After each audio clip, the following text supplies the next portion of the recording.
Hi there. Today is March the 5th, 2026. Welcome back to the Roadmap to Freedom Personal Growth Healing Program.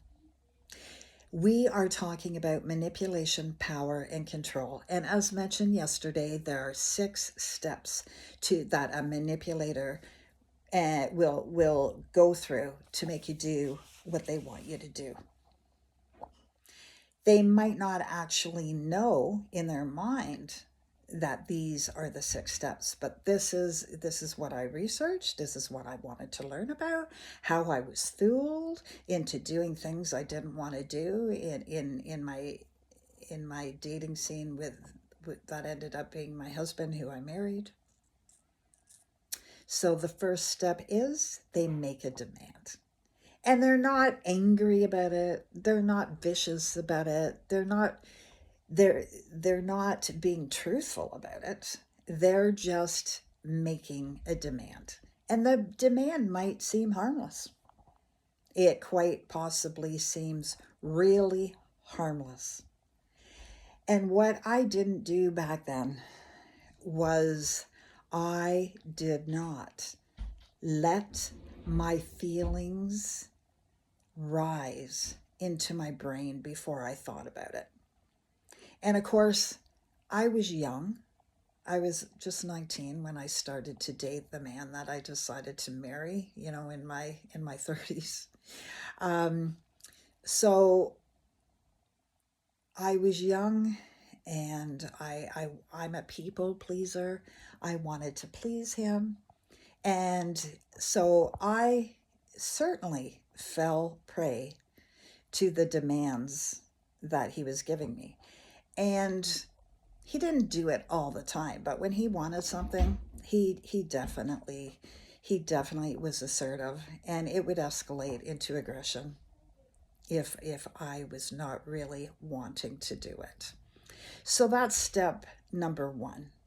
A lot of people might be able to relate to a demand by someone in power. If we go back 6 years ago, and when COVID struck, um, and I'm not sure what it was like in other countries, but I'm in Canada. And when COVID struck, the government was playing really heavy duty manipulation through the TV. You got to wear a mask, you got to get your vaccine. And I believe that the majority of the people did it.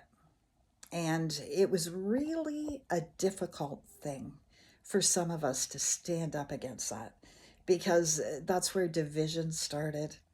Uh, if we weren't wearing a mask, people were yelling at us. We couldn't enter some of the stores. We were kicked out. People lost their employment because they wouldn't vaccine. They wouldn't take the vax.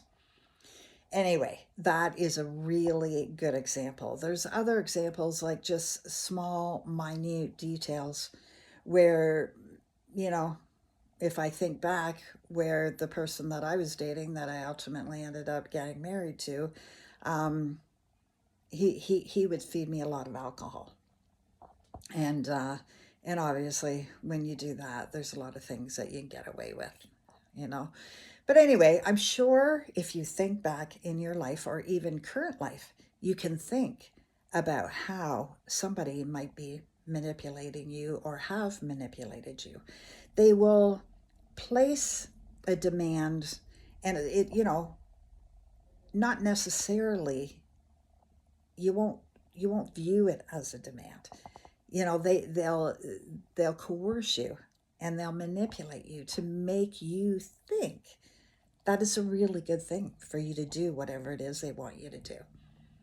And me, as a people pleaser, I would cave.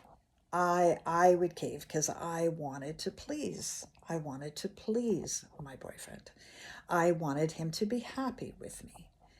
I was falling in love with him, and I just wanted to do what he wanted me to do. But that was short-term happiness. It certainly, in the long run, was one of the worst things I could have done. But we all have our own journey, and we all have our own lessons. So just be aware, if you feel you're being manipulated, the first thing that you can do is when you get a demand, pay attention to your instinct. How are your emotions? How is your body reacting? Is your heart pounding? Is your blood pressure rising? Are you feeling a bit scared? Are you, and then when it goes into your brain, are you saying to yourself, geez, I don't want to do this. I don't want to do this. So that's the first step, is you pay attention to your body. How is your body reacting? How is your mind reacting? And tomorrow we'll talk about how this can create a lot of fear in you. You have yourself a really great day. Hope to see you tomorrow. Namaste.